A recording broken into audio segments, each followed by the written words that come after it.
Welcome to the American Shoulder and Elbow Surgeons podcast. I'm your host, Peter Chalmers, a shoulder and elbow surgeon at the University of Utah in Salt Lake City. And I'm joined today by my co-host, Rachel Frank, a sports and shoulder surgeon at the University of Colorado in Denver. Rachel, how are you? I am doing fantastic today, Pete. How are you?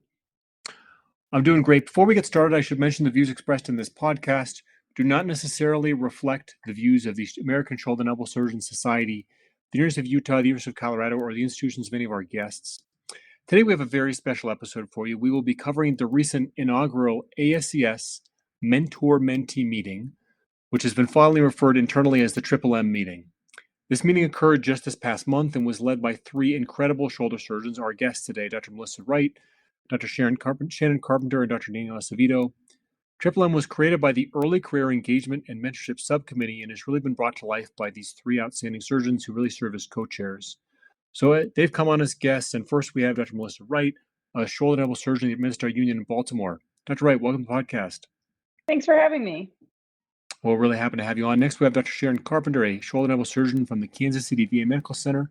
Dr. Carpenter, welcome to the podcast. Thank you. I'm excited. And then finally, we have Dr. Daniel Acevedo, a shoulder and elbow surgeon from the Southern California Permanente Medical Group. Dr. Acevedo, welcome to the podcast. What's up, guys? Thanks for having me. All right, let's get right into it. So we're hoping you can tell us about this recent meeting. Who attended? How did it go? Give us the details. Let's start with you, Danny. It was I thought it was amazing. We had a little bit over 30 people there. It was pretty intimate. We had about 15 mentors, 15 mentees. We had a lot of young, early ASES members and a lot of people who've been in the ACS for a long time, particularly like Jet Kuhn. We had a Abood there, Miniachi was there, Dr. Gupta. I mean, just a bunch of people, the whole gamut of the ACS. So it was really exciting to see all these people come together. And then Shannon, tell us your take on the meeting. How did it go? What are some of the things you guys talked about? Who was there that you were friends with or that you connected with? Yeah, so Dr. Akinchil from Kansas City came and he gave a great lecture about personal life. Dr. Ken Yamaguchi was there and he gave a great talk about kind of the business aspect and how to make decisions and how to move forward in your career. So I think what was really cool about the meeting was just the content of the meeting was so different than any other shoulder and elbow meeting. And that's kind of what we wanted, was to talk about the soft topics in our lives as surgeons and kind of really get the depth and breadth of experience from our mentors. And then Melissa Wright, tell us what, from your perspective, who were the people you connected with? How did you feel like the meeting went? Give us some of the details. Yeah, I would echo a lot of what Danny and Shannon said. This was a small meeting and the focus was really different than other meetings that we've all been to before. This was about practice development, mentorship, leadership, personal growth. We had an incredible spread of individuals, people really early in their career, as well as people more mid-career and people that are senior leaders in the ASES. And so everyone was there sharing experiences. We did this really cool thing on the first day.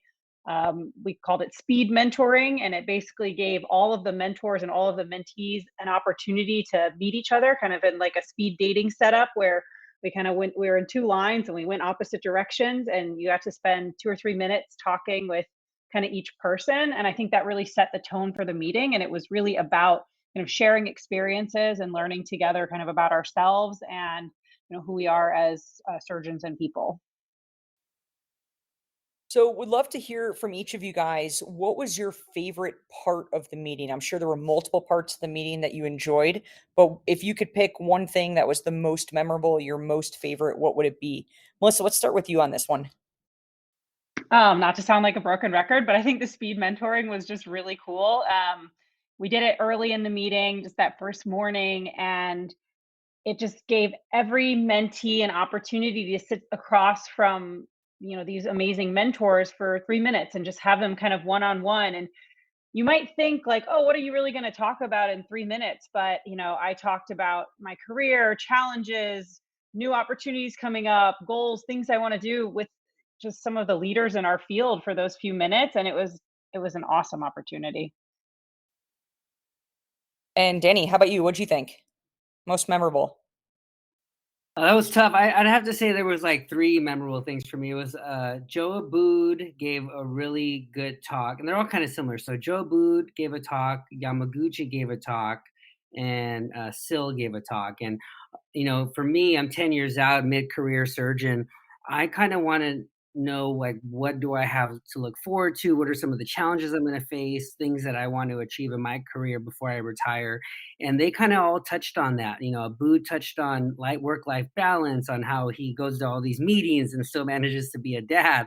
And then, Sil talked about some challenges he had in his life, very personal things. And then Dr. Yamaguchi talked about his career, starting at WashU and then going to work for a healthcare organization, and now at Northwestern. So, for me, they talked a lot about their struggles, mistakes that they made, things that they did right. And I think that was probably one of the most valuable things, because all three of these people I look up to and know who they are. And I think that was one of the key things that a lot of people took away from this meeting, is that they had surgeons who maybe did it all right, or maybe stumbled into where they're at, but a lot of them were in good positions in their career. And I think I had something to learn from each of them.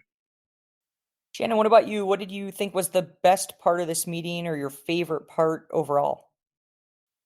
Yeah, I echo what they say, but some of the lectures I think got really real and really vulnerable, and just having people that you look up to and respect just look at you and say, I haven't gotten it all right, or I don't have it all figured out, but I'm working through it. And I wish that I would have had a meeting like this early in my career. I think just really emphasized the value of this meeting. And then some of the words in that brief speed mentoring session, when some of like the giants of the shoulder field are sitting across from you and speaking life into you, it was just a pretty impactful experience. Certainly sounds like an incredible meeting. I mean, having interacted with some of the people you talk about, they're just they have just a wealth of wisdom. Let's talk all about takeaways. Like some of the times I think when I think about a meeting, I think about what was the one thing I learned that like is going to stick with me. So Melissa, what was like the one thing that you think the attendings took away from the meeting? Like what was the take home lesson? Or maybe what were you hoping them to take away that maybe was achieved? So, I mean, I think some of the things we wanted people to take away were just, making connections. So coming away, having met a few more people in ASES, understanding the organization a little bit more and what makes it special. And I think we achieved those. We got so much really positive feedback just during the meeting and immediately afterwards about people who just really felt like they learned a lot and got to know people in a different way, and enjoyed the experience. I think one of the things I personally took away, as my co-chairs have alluded to, there was some, really, really deep talks. People really kind of shared a lot of personal things and, their challenges and stuff. And I think I took away that, everyone's journey is different, and there's so many ways to get involved in the ASES, to be a great shoulder and elbow surgeon. And you have to find the things that really speak to you and stay true to yourself as you kind of get involved in things and make decisions going forward. What do you think, Shannon? What were some of the takeaways for you? Yeah, one of the things that has stuck out to me is all the books that everyone mentioned. I kept a list of them, and I actually made an Amazon list, and I talked about Dr. Kuhn about maybe having like a little book club or something for ASES, so that we all have a similar vernacular, that when we meet together and we speak together, we're speaking the same language when it comes to leadership and development. I would love an ASES book club is such a great idea. That is a really cool idea. What about you, Dan? Yeah, I think for me, it's just, Dr. Kuhn gave a leadership talk in the beginning about getting involved. And I would have to say that like getting involved is probably like the best thing that I ever done. I've been on a few committees now. I've helped with, I co-chaired a couple of meetings now. And I think that just for me, I started to realize the value of the ASES and everything that everybody does, including you two with this podcast.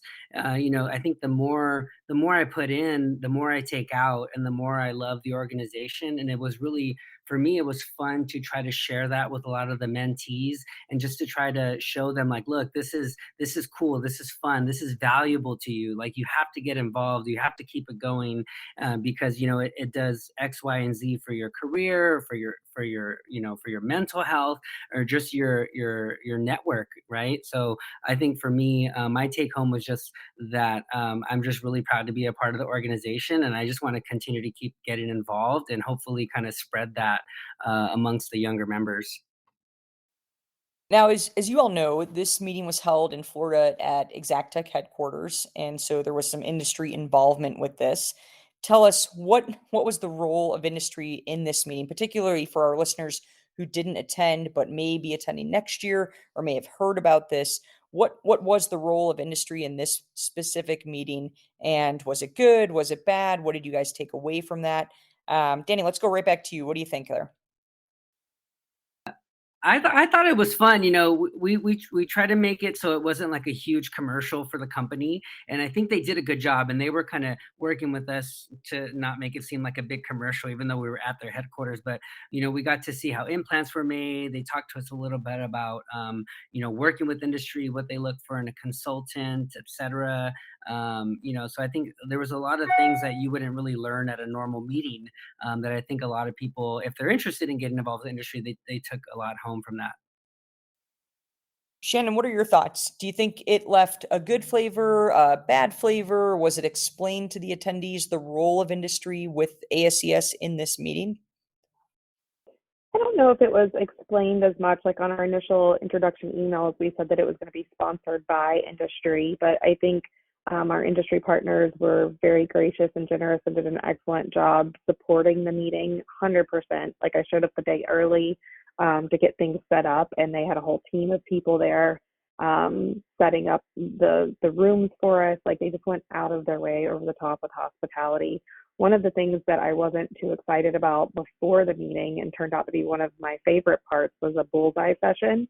So in between the lectures, they set up little stations and we got to use their equipment, and we got to compete, mentors versus mentees, to see who could get the version and inclination best using their little tools. And I don't use those particular tools in the OR, so it was the first time I had laid hands on them, and I thought it was kind of a fun little competition. And then they crowned the victors at dinner that night. So I think, partnership with industry is super important. And I think that, we've proven that this can be done without a bias of commercialism. Melissa, any other thoughts about the role of industry in this meeting? Yeah, I mean, I think they just partnered really well with us. They understood. We had a lot of conversations with them. They understood what the goals of the meeting were, and they were excited about them. And so I think we worked together well to not lose sight of what we wanted in terms of a meeting from an ASES standpoint, while also kind of tapping into some of the unique knowledge and information they have that they could help share and contribute to the meeting about the role of like consulting and um, intellectual property and things like that our membership is interested in, and they could share some of their expertise in it. So I think it was a great partnership, and I think industry is an important part of what we do in a lot of ways, and working with them in kind of a partnering way where we have a common goal, I think can be great. Now, this meeting came out of discussions within the Early Career Engagement and Mentorship Subcommittee. This is a committee that all 5 of us are on together that I've really enjoyed, that Rachel is leading us for currently. I mean, this podcast, just to be frank, came out of that same subcommittee.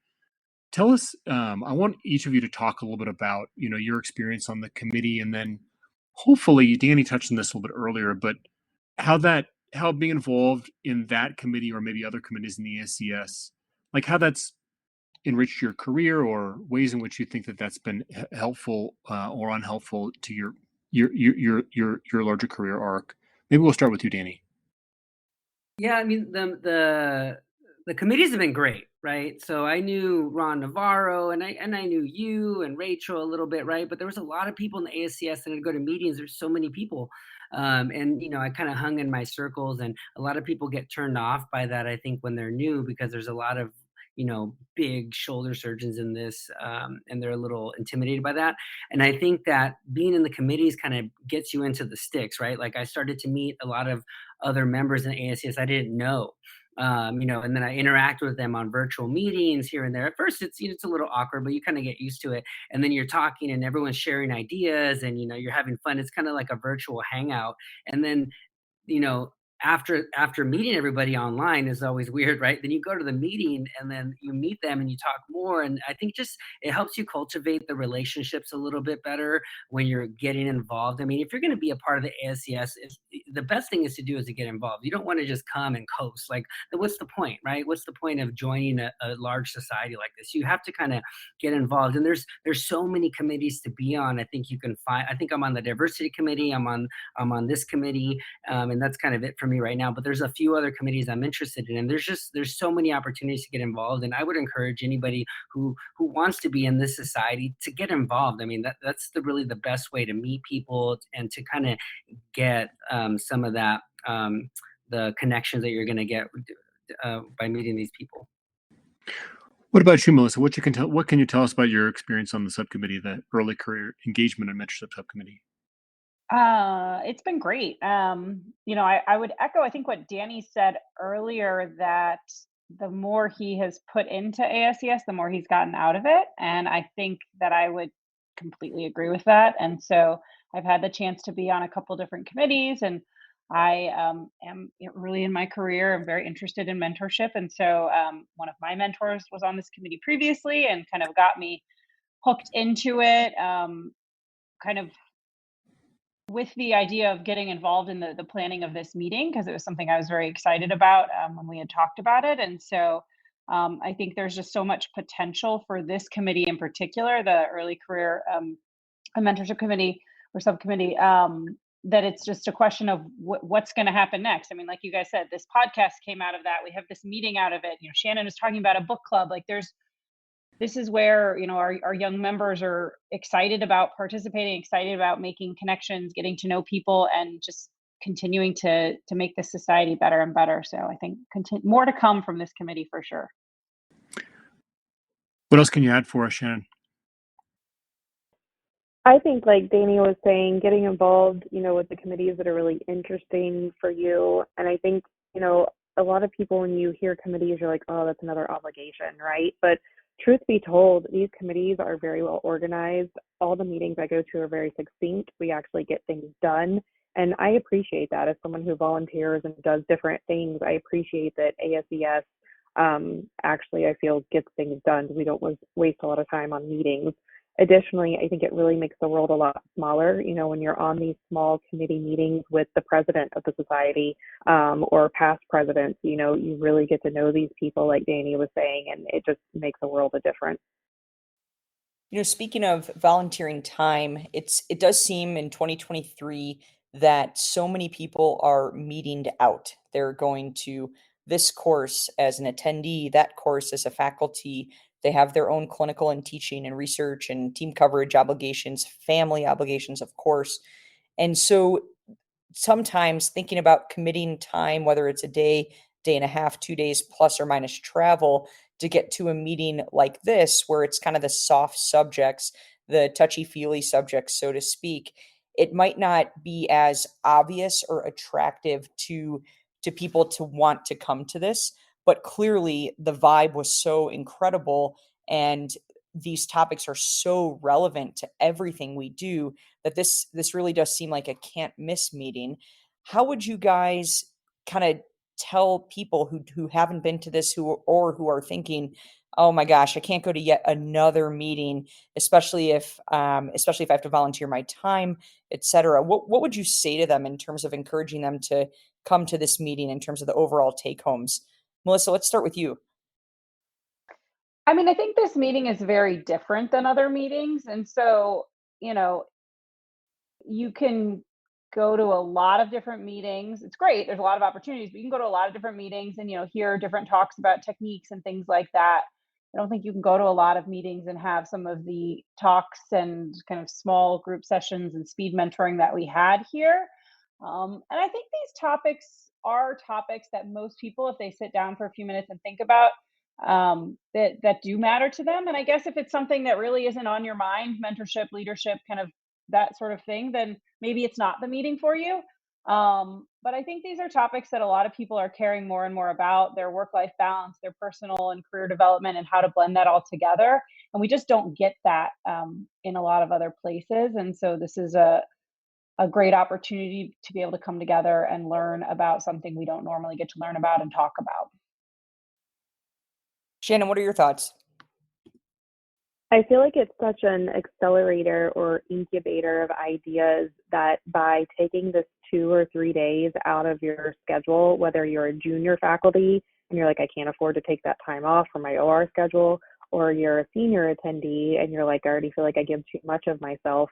The mentors that were there reported, one, that they learned a ton from this meeting, and two, that, really giving away their wisdom and their advice, they received so much more.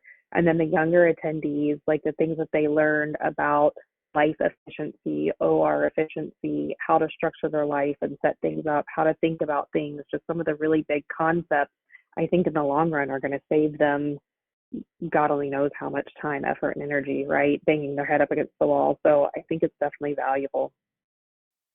Yeah, it does seem like this meeting offers all of the topics and things that we all crave, that we all like talking about, and even some of the things we don't like talking about, but we need to talk about, some of that vulnerability, et cetera. And this is really the first and only meeting that I know of that offers all of this in a concise space with literally the world's experts when it comes to shoulder topics, but also running practices and running businesses, et cetera. Danny, any final take homes from your perspective on this meeting and why people should be interested in it? I think people should be interested in it. There's really only two time, like a couple meetings to go to with this Triple M, right? It's a bimodal distribution. I think you're going to go to it and gain a lot of it one time as a mentee, maybe twice, and then the next time through your career, you're going to kind of travel through the ASES, and then you're going to be a mentor, and then you're going to gain all the knowledge that you're going to have at that point from giving advice to the younger people, right? So I think this is, if you're only going to go twice, maybe 3 or 4 times, but at least twice, right, while you're in the ASES, this is one you don't want to miss. I have my bias on different meetings I like to go to, but there's tons of meetings that are yearly. And this one, I think, you're really going to get the most of it when you're a mentee and then as you progress through a mentor. So I think that, as far as membership is concerned, this is probably is going to be one of the more important meetings to go to as you kind of progress through ASCS and progress through your career, to really kind of, take something home from a meeting, right? Not just learning about shoulders, but learning about yourself, learning about your career and your path, and then the kind of impact you're going to make in the shoulder community. Well, it sounds like this was a hugely successful meeting with a lot of important lessons for really, all ages. So I guess the next question is: are we going to do this again next year? Are there future meetings planned? Is this going to be an every year, every other year? What are the plans for how to do this in the future, so that if listeners are listening to this thinking they'd like to attend, they could plan on it in the future? Melissa, do you know what's happens next with this meeting? So we are looking to host the meeting again next year. Plans are in the works, so stay tuned. But we think it's a really important thing for the ASES, and so we want it to continue.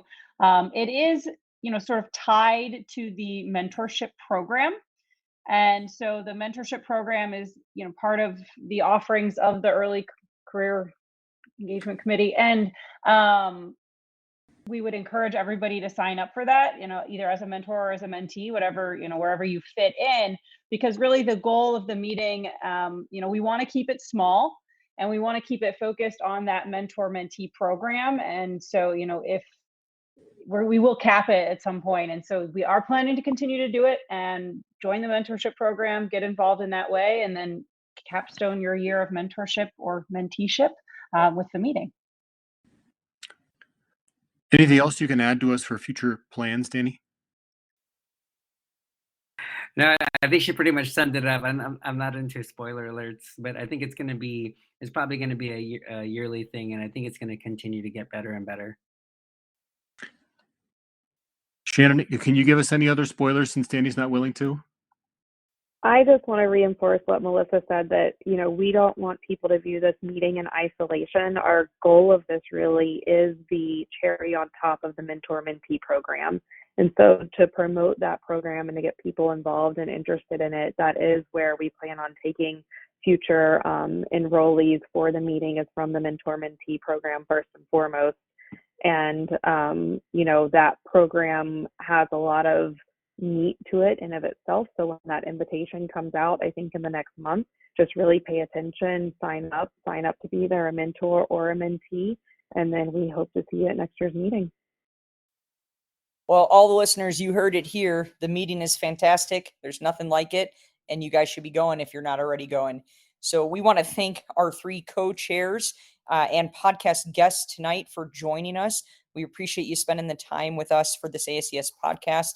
And that is all the time we have for this podcast. Again, thank you so much to all 3 of our guests, not only for joining us tonight, but for putting together what was a phenomenally successful and outstanding meeting. The feedback's just been terrific. So thank you all so much. For all of our shoulder and elbow listeners out there, please don't forget to subscribe. And for Pete Chalmers, I'm Rachel Frank, and we'll see you next time.